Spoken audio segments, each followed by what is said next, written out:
Aliens abandoned a broken ship on Earth. Humanity rebuilt it to rule the stars. Part 1: The Wreckage. The night sky over the mountains of South Korea burned orange and red. Park stood outside his mother's small farmhouse and watched the fire fall from the heavens. It was not a meteor. Meteors did not slow down. Meteors did not change direction. This thing, whatever it was trying to land. The ground shook when it hit. Windows broke in the village. Dogs howled and ran in circles.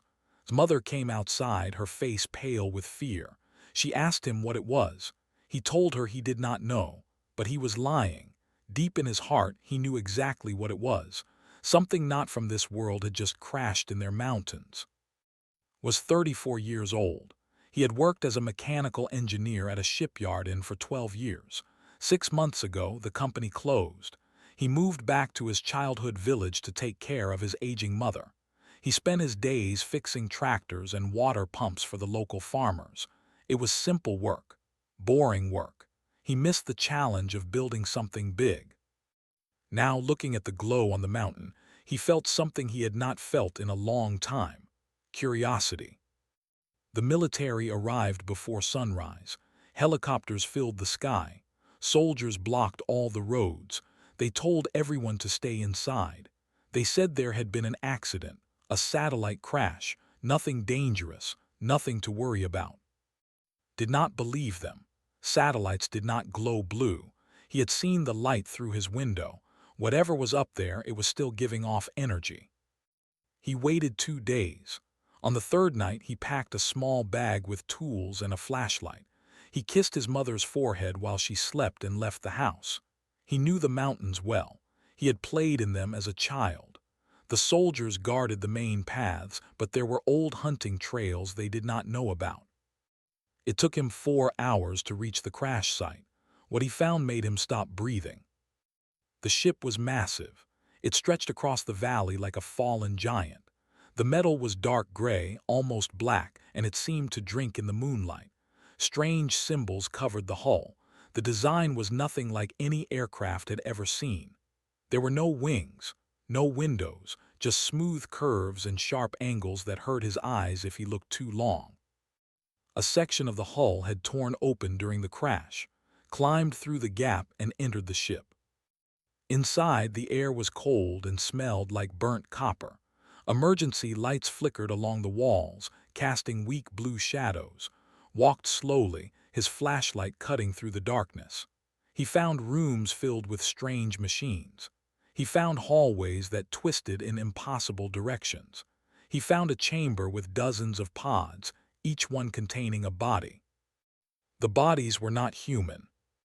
They were tall and thin, with gray skin and large black eyes.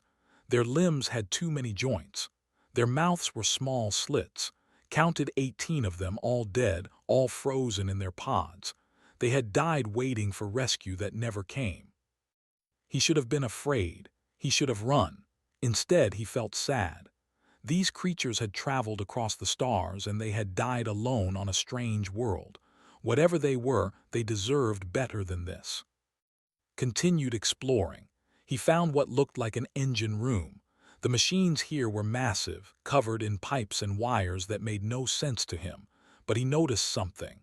One of the main components had cracked. A simple fracture, maybe caused by the crash, maybe there before.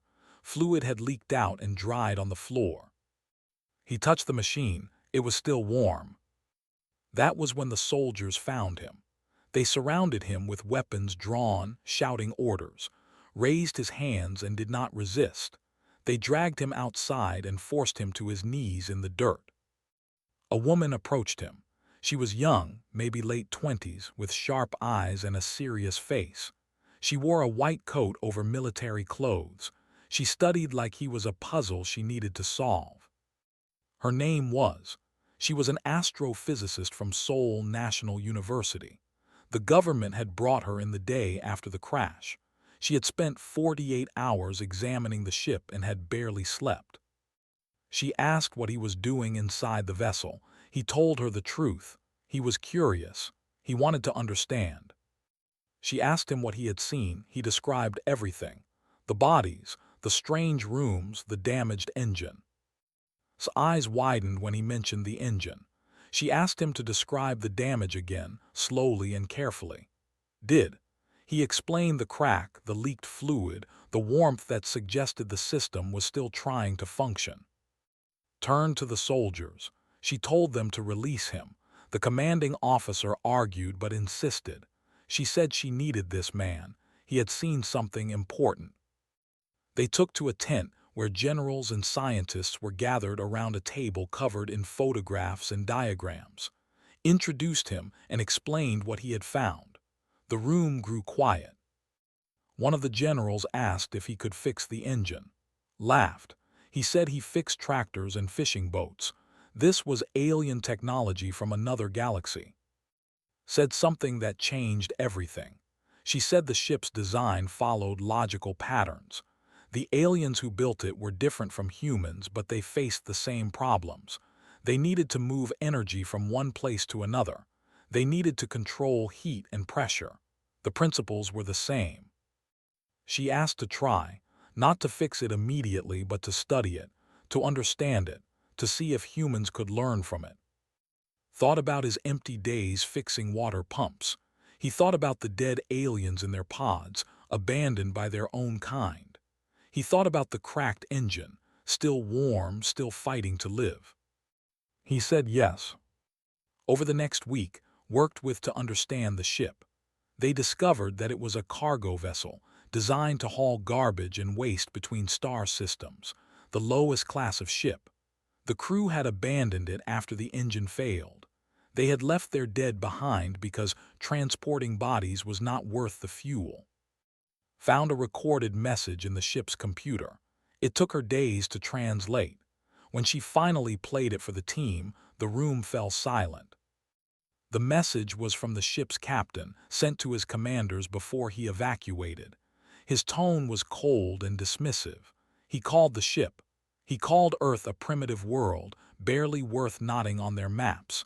He said leaving the wreck here was fitting, a graveyard for broken things. Listened to the message 3 times. Then he walked back to the engine room. He stood before the massive machine with its cracked component and dried fluid. He placed his hand on the warm metal. The aliens had given up on this ship. They had thrown it away like garbage. They had looked at Earth and seen nothing of value. Smiled. They did not know what broken meant. They did not know what humans could do with something everyone else had abandoned. They did not know that the thing they threw away would one day change the galaxy. He picked up his tools and got to work. Aliens abandoned a broken ship on Earth. Humanity rebuilt it to rule the stars. Part 2. Learning to Walk. 3 years had passed since the night the sky burned. The world had changed. The crash site was no longer a military camp with tents and helicopters. It was now a massive underground facility built into the mountain itself. They called it Project Phoenix. 12 nations had joined together to fund it. 2,000 people worked there in secret. And at the center of it all sat the alien ship, no longer broken, slowly coming back to life. Park had not left the facility in 18 months. He slept in a small room near the engine bay. He ate his meals while reading repair manuals translated from the alien language. He had lost weight. His hair had turned gray at the edges, but his eyes burned with purpose. The ship had become his whole world. Commander watched him from the observation deck. She was 45 years old, a career military officer who had spent her life managing difficult situations. But nothing had prepared her for this. She was responsible for keeping the project secret, keeping the international teams from fighting each other, and keeping brilliant but stubborn people alive long enough to finish their work. She walked down to the engine bay and found lying under a massive pipe, his hands deep inside an access panel. She asked him when he had last slept. He said he would sleep when the secondary power coupling was stable. She told him that was not an answer. He told her it was the only answer he had. Sighed. She had learned not to argue with him about such things. Instead, she gave him news. They had a breakthrough in the computer systems. A young woman named had finally cracked the alien language code. Crawled out from under the pipe. His face was covered in grease, but his eyes were bright with interest. He asked to meet her immediately. Was 26 years old. She had been a software prodigy since childhood, writing programs that major companies bought before she finished high school. She had been recruited to Project Phoenix 2 years ago and had spent every day since then staring at alien symbols on a screen. When found her, she was sitting in a dark room surrounded by monitors. Lines of alien text scrolled across every screen. She looked exhausted but happy. She told him she had done it. She could read their language. She could access their files. Asked her what she had found. Pulled up a document on the main screen. It was the ship's official registration file. She had translated it word by word. The ship belonged to a species called the... They controlled a large part of the galaxy and had been traveling between stars for over 50,000 years. This particular vessel was designated as a Class 7 waste transport, the lowest classification, a garbage hauler. Nodded, he already suspected this, but he asked to continue. She showed him the maintenance logs. The ship had been in service for 200 years. During that time, it had been repaired 17 times. Each repair was smaller than the last. They had a simple policy. If a ship cost more than 40% of its value to repair, they abandoned it. This ship had reached that limit. The engine failure was minor by human standards. A cracked component, a leaking fluid line. But they calculated that fixing it was not worth the effort. So they left it on Earth. They left it to rot. Looked at the maintenance logs for a long time. Then he asked if she could access the engine specifications. She could. He asked her to send everything to his tablet. She did. That night sat alone in the engine bay with his tablet and a pot of cold coffee. He read through the alien engine designs until his eyes hurt. The technology was advanced beyond anything on Earth, but was right. It followed logical patterns. They faced the same problems all engineers faced. They just had better tools. And better tools meant nothing without the will to use them.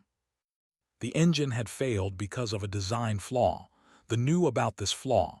It was documented in their files. But they accepted it because fixing it would require redesigning the entire power distribution system. Too much work. Too expensive. So they built ships that would eventually break and then threw them away when they did. Did not accept the flaw. He spent the next 6 months redesigning the power system. He used human engineering principles mixed with alien technology. He built new components in the facility's workshop, testing each one until it was perfect. He made mistakes. He had failures. 3 times, small explosions sent him to the medical bay. But he did not stop. Commander watched him work. She kept the other nations informed of their progress. She fought political battles so that could focus on technical ones. She was the shield that protected the project from the outside world. Had not been idle either. While fixed the ship, she studied its database. She found star maps showing thousands of systems. She found records of hundreds of alien species, each one documented by the with cold efficiency. And she found Earth. They had visited their solar system once, 3,000 years ago. They had scanned the planet and found primitive humans living in mud huts. They had marked Earth as non-viable for contact and moved on. They had not returned. They did not care. Shared this with the team during a meeting. The room was silent. Knowing that aliens existed was one thing. Knowing that they had looked at humanity and found nothing worth their time was something else entirely. Spoke up, he said it did not matter what the thought. They were wrong about the ship. They were wrong about Earth. They were wrong about everything. And soon humanity would prove it. 2 weeks later, called everyone to the engine bay. He stood before the massive machine with his hand on a control panel. The engine looked different now. Human modifications covered the alien design. Cables and pipes that had built himself connected to the original systems. He pressed the activation button. The engine hummed. The lights flickered. For a terrible moment thought it would fail. Then the hum grew stronger, the lights stabilized, energy readings on every monitor climbed higher and higher. The engine was working, not just working, it was performing better than the original design. The room erupted in cheers. People hugged each other, some cried. They had done the impossible. They had brought an alien ship back to life. Did not celebrate. He was already thinking about the next step. He told the team they needed a name for the ship, something that would remind them where it came from and what it meant. Suggested Phoenix, like the project name, rising from ashes. Shook his head. He said the ship had been thrown away, abandoned, left for dead, but they had refused to let it die. They had given it another chance. He looked at the gleaming engine, humming with power. "The second chance," he said, "that is her name." Commander's radio crackled. A message from the surface. Military satellites had detected something entering the solar system, something large, something moving with purpose. Another ship had arrived, and it was heading straight for Earth. Looked at, his face was calm. He had known this moment would come. They had thrown away their garbage on a primitive world. Now they were coming back to check on it. They would find something they did not expect. Aliens abandoned a broken ship on Earth. Humanity rebuilt it to rule the stars. Part 3, First Contact. The alien ship entered Earth's orbit on a Tuesday morning. It was 10 times larger than the second chance. Its hull was white and gold, polished like a mirror. It moved through space with the confidence of a predator that had never known fear. Every military satellite on Earth tracked its approach. Every government held emergency meetings. The world waited. Commander received the transmission first. It came through every communication channel simultaneously. Radio, television, internet. A voice speaking in a language no human understood, but the tone was clear. It was a demand. Worked through the night to translate. By morning, she had the message decoded. The collective was demanding the return of their property.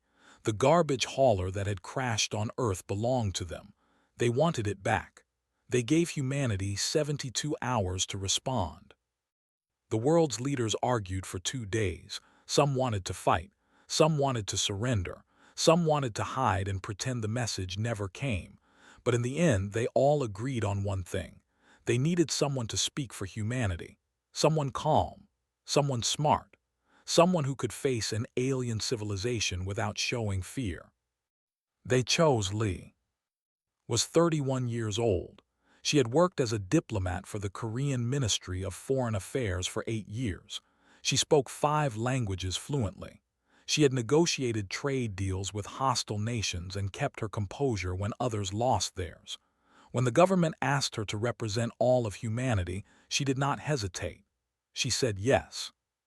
She arrived at Project Phoenix the next morning, met her at the entrance. He looked at her with tired eyes and asked if she was afraid. She told him she was terrified. He nodded. He said that was good. Fear meant she understood what was at stake. Spent 3 days teaching the language. It was harsh and clicking, difficult for human mouths to shape, but learned fast. She practiced until her throat was sore. She studied culture, their history, their values. She learned that they were old, very old. They had ruled their section of the galaxy for 50,000 years. They had conquered dozens of species. They did not negotiate with those they considered inferior. They simply took what they wanted. On the 3rd day, broadcast humanity's response. She spoke in the language, her pronunciation careful and clear. She said that Earth was willing to discuss the matter. She invited the representative to meet in person. She promised safe passage and respectful treatment. The response came within an hour. They agreed to send an ambassador. His name was. The meeting place was a field outside Project Phoenix. Human soldiers stood in neat lines, their weapons visible but not raised. Scientists and officials watched from a safe distance. Cameras recorded everything for history. The shuttle descended like a falling leaf, silent and graceful. When it landed, a door opened and an ambassador stepped out. He was tall, taller than any human. His skin was pale gray, almost silver. His eyes were large and black, with no visible whites. He had 4 arms and moved with strange, fluid grace. He wore robes of deep blue that seemed to shimmer in the sunlight. He looked at the gathered humans with obvious disgust. His thin mouth curled into something that might have been a smile. He spoke in his language, and his translation device rendered his words. "So these are the scavengers who took our garbage. How amusing." Stepped forward. She bowed slightly, a gesture of respect that she knew meant nothing to him. Then she spoke in his language.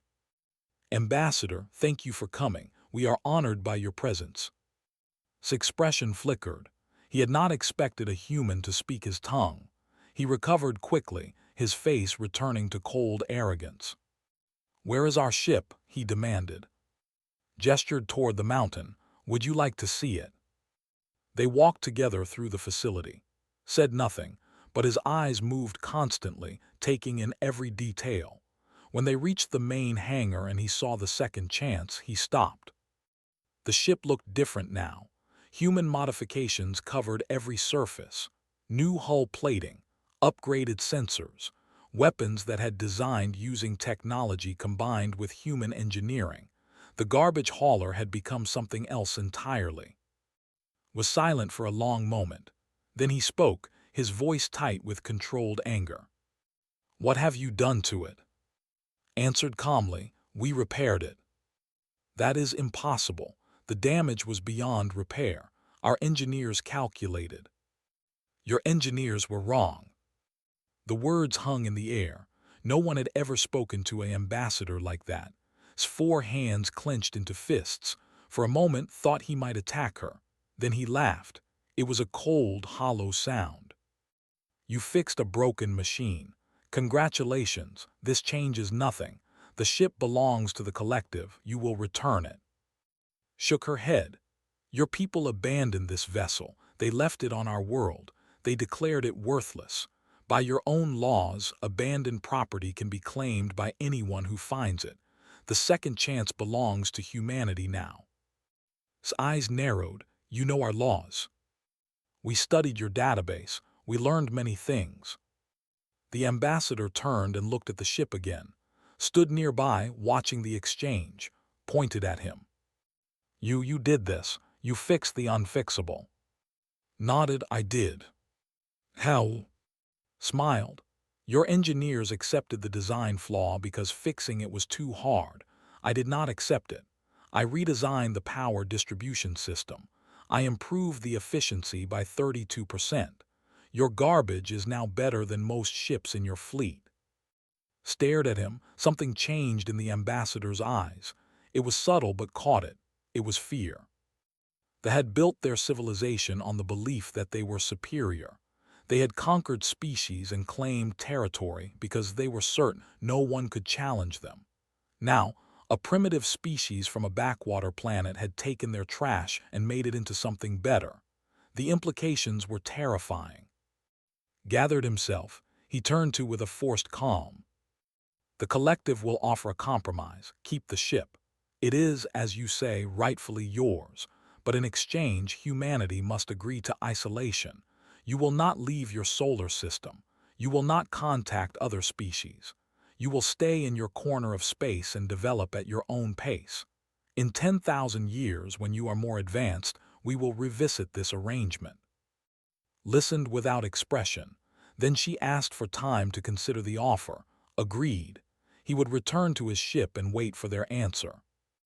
That night, the team gathered in a conference room deep inside the facility and sat around a table covered in documents and star maps. Spoke first. She said the offer was reasonable. They could keep the ship. They could develop in peace. 10,000 years was a long time to grow stronger. Disagreed.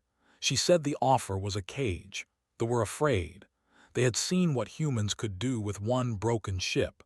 They did not want to see what would happen if humans got access to more. Said nothing. He just looked at the star map showing the location of territory, thousands of systems, millions of ships, more resources than Earth could imagine. Finally spoke. She said she had watched his face when he saw the ship. She had seen his fear. They did not make deals with species they did not fear.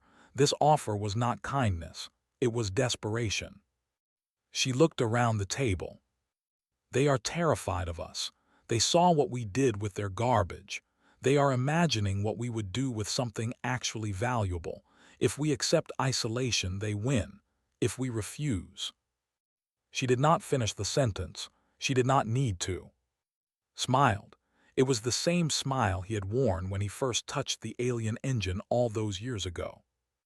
Then let us terrify them more. The vote was unanimous. Humanity would refuse the offer. The second chance would fly, and they would learn what happened when they underestimated the scavengers of Earth. Aliens abandoned a broken ship on Earth. Humanity rebuilt it to rule the stars. Part 4: The Scavengers Rise.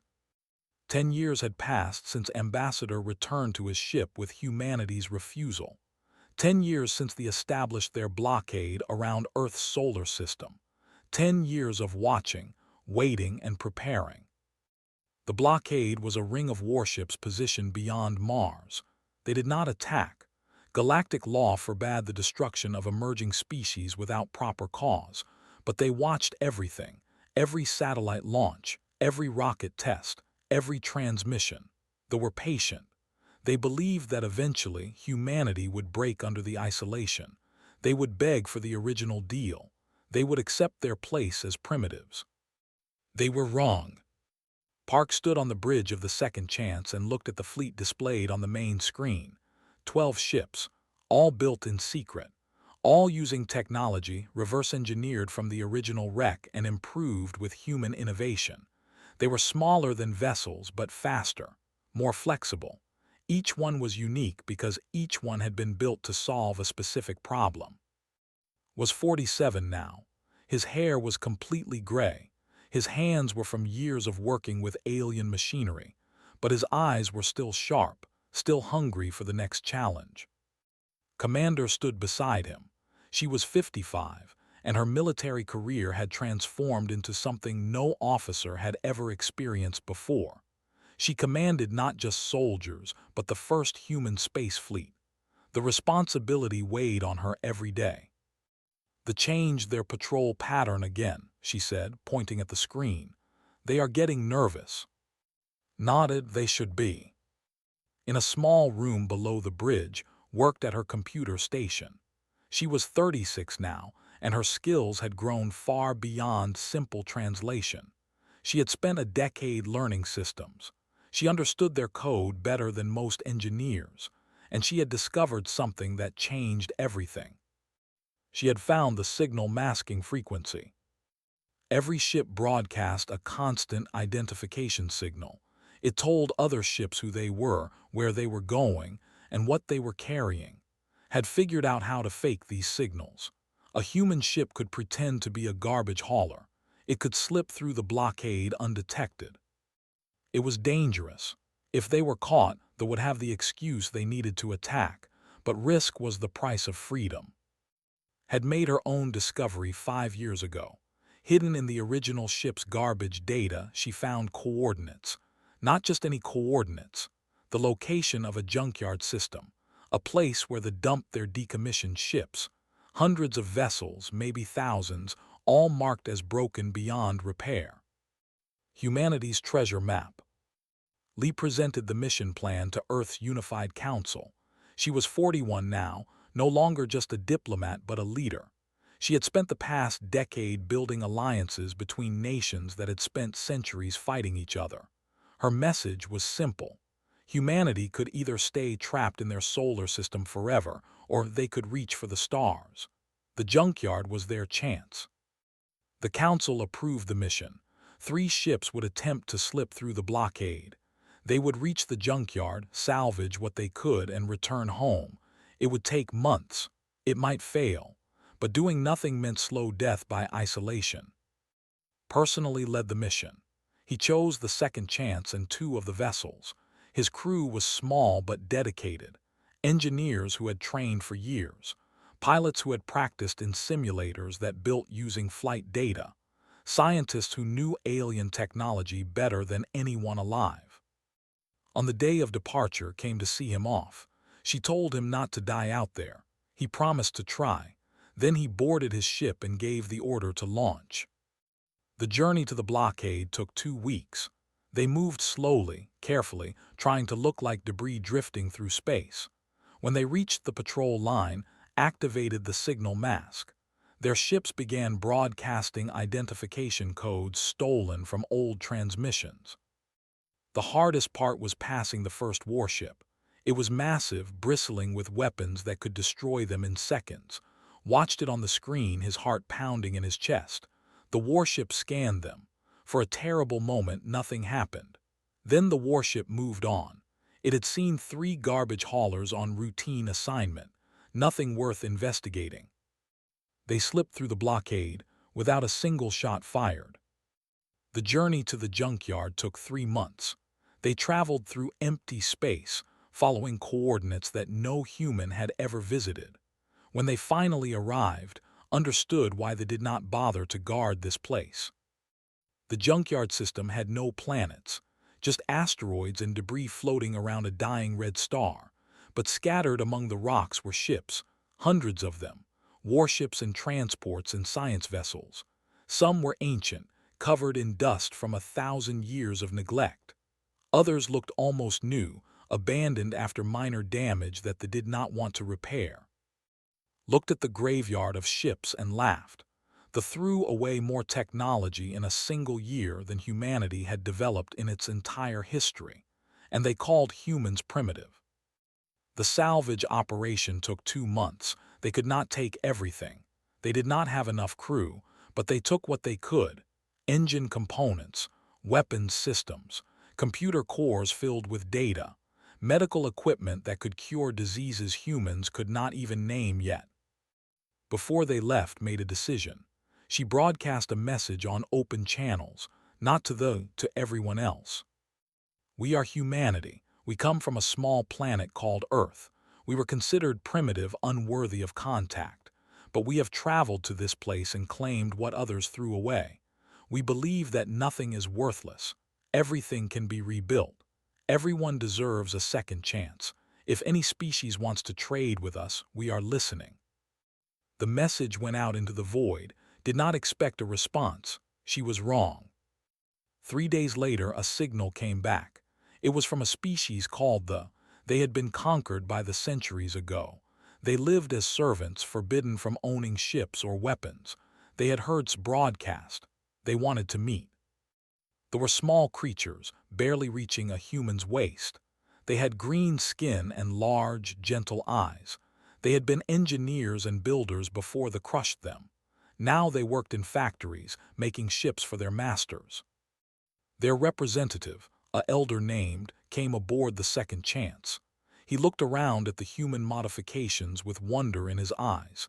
He asked how they had done it. How had they rebuilt a ship that their masters declared dead? Answered honestly, they refused to give up. They worked until they found solutions. They did not accept failure. Was silent for a long moment. Then he made an offer that would share their technical knowledge, their understanding of systems, their secrets gathered over centuries of servitude. In exchange, they wanted ships, ships that worked, ships that could help them be free again. Looked at, she nodded. They had come for technology. They were leaving with an alliance. The journey home was faster. They knew the route now. They knew where the patrols were weakest. When they slipped back through the blockade, they brought not just salvaged equipment but hope. But they were not fools. They noticed the transmission from the junkyard. They realized what humanity had done. Ambassador, humiliated by his failure to contain the humans, demanded action. He broadcast his own message to the galaxy. He declared humanity a threat to galactic stability. He called them scavengers and thieves. He demanded that all civilized species support their containment. And he announced that the blockade was no longer enough. The fleet would come to Earth in force. They would show the galaxy what happened to primitives who did not know their place. War was coming, had known it would. He had prepared for it from the beginning.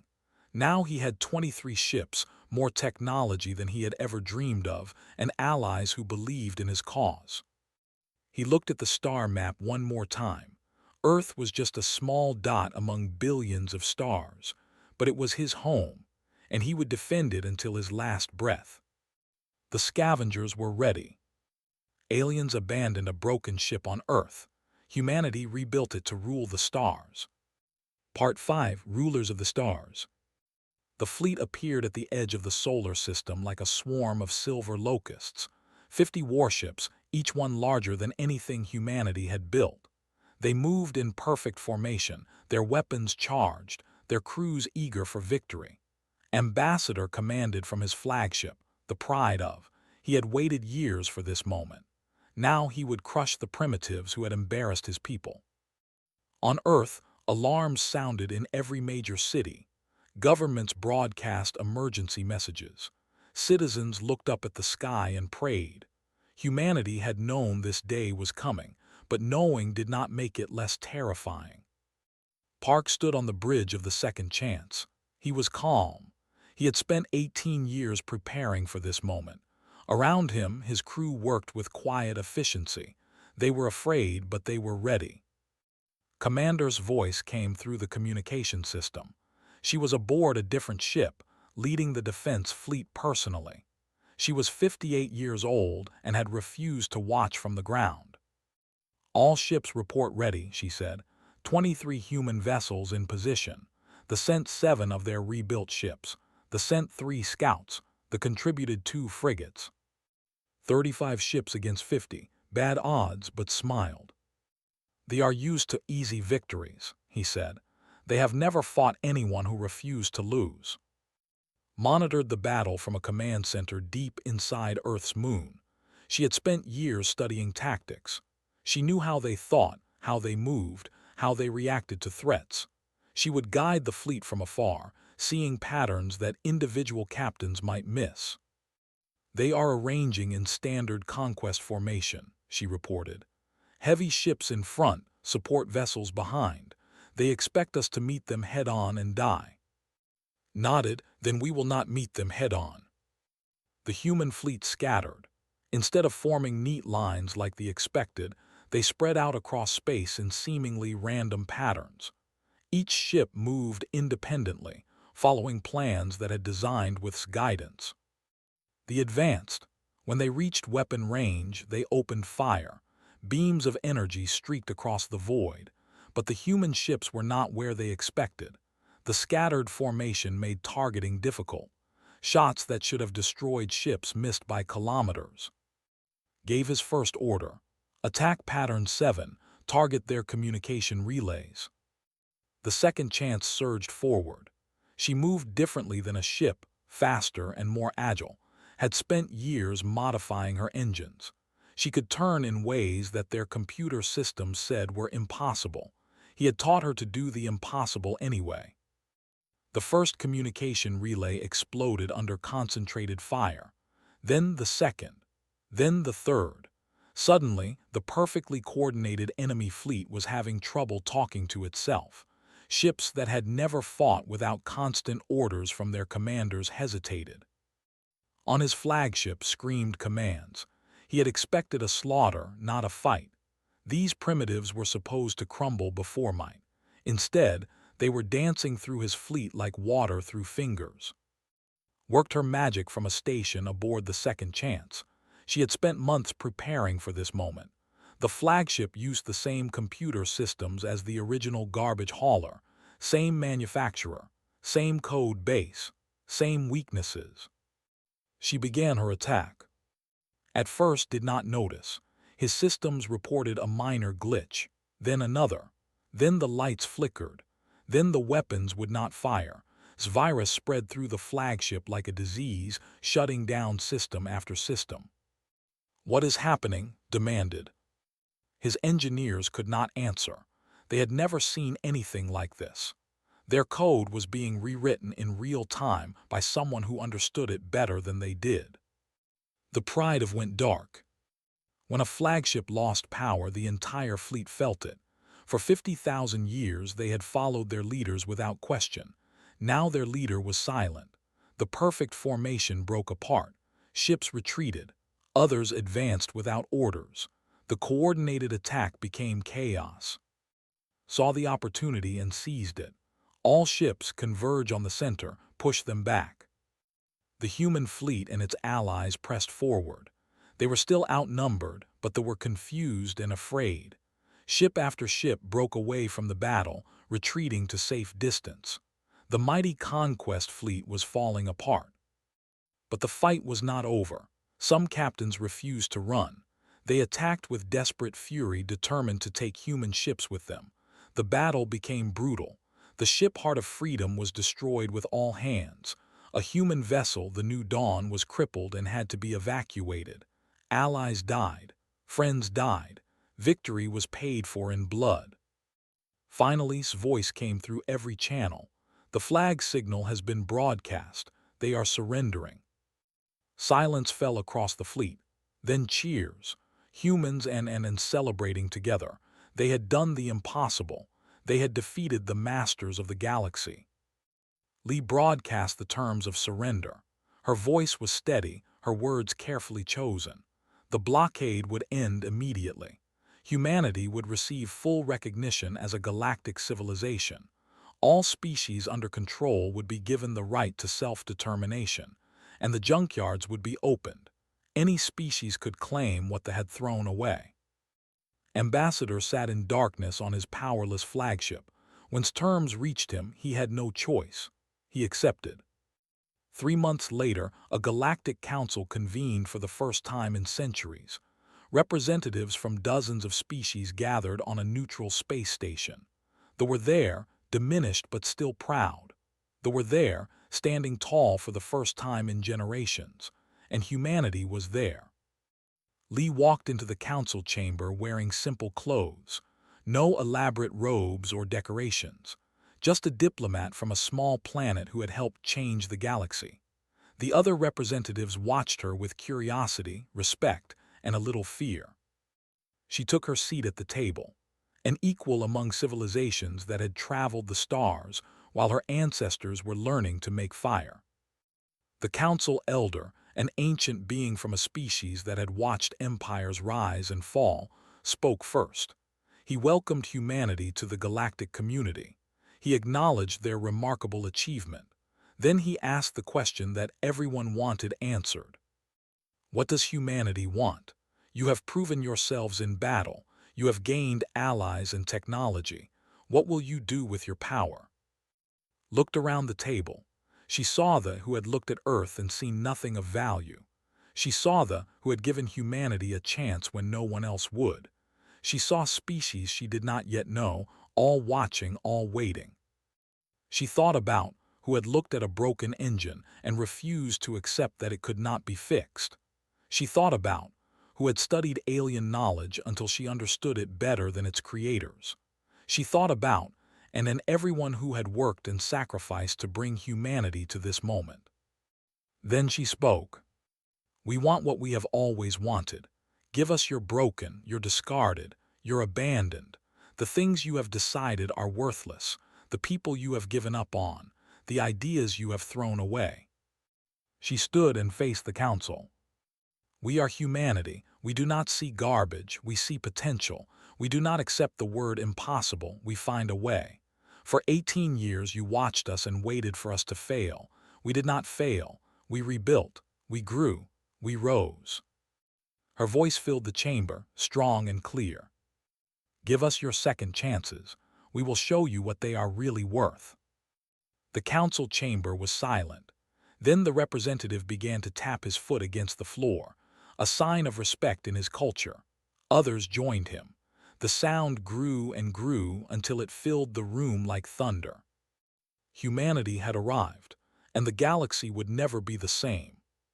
Far away in a hangar on Earth's moon, the second chance sat quietly. Her hull still bore the scars of battle.